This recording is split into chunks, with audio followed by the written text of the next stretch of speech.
I was diagnosed with malignant melanoma. At that point, he gave me 3 to 6 months to live. 10 months on the diet, I had my first scan, and I was clear, and I've been clear since. Over the years, I've come to learn that when something doesn't make sense, if you follow the money, you'll usually find the answer. That's when I learned about the business of cancer. As you will soon discover, the search for a cure is hardly the altruistic endeavor you've been led to believe. In fact, it's quite the opposite. Even worse, when you look at the hard numbers, our current cancer treatments are appallingly ineffective.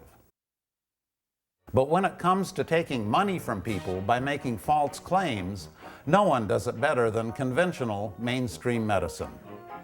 A cure is just around the corner has been the standard public relations pitch used to pump money into the cancer industry. The medical profession generally considers any drug with less than 30% effectiveness to be no better than a placebo. What you see from studies conducted over the last 50 years is that for our major cancers, the effectiveness of conventional treatments is far less than a sugar pill.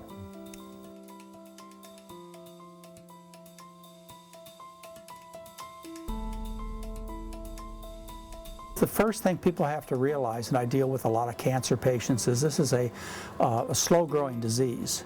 And they've got time to think about this. In many cases, doctors will try to rush a person to make a decision right then, and they scare them by saying, we have no time to wait. That I needed to immediately do chemotherapy, radiation, and then a bone marrow transplant. And that they were also going to do a double mastectomy just in case I ended up with breast cancer. The tumor becomes resistant and actually turns this chemical poison into food.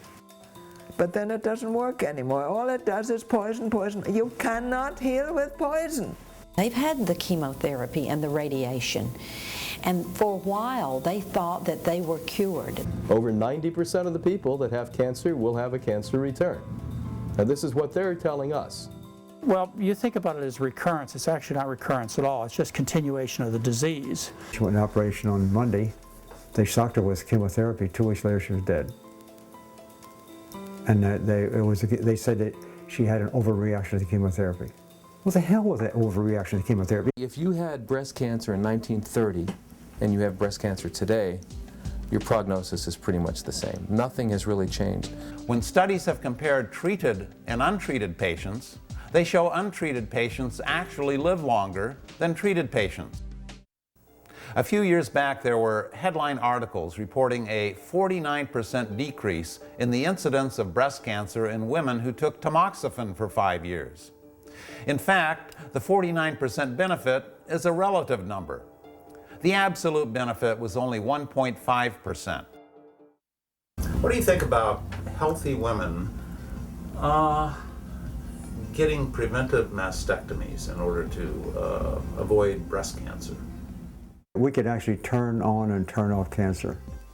You know, can cancer really be reversed? Can it be reversed by just simply altering nutrient intake? Again, that's something that was unheard of. My oncologist told me that if I didn't do any kind of cancer treatments, she would not put me on disability. So I was not put on disability. And within 6 days, after being in bed for 9 months, after 6 days I was able to get up, and I took my first shower. My doctor told me I would die in 6 months to a year at the maximum. The lump that was in my breast was about the size of $0.50. In 1 month, it was about the size of a dime. That's how dramatically it shrunk.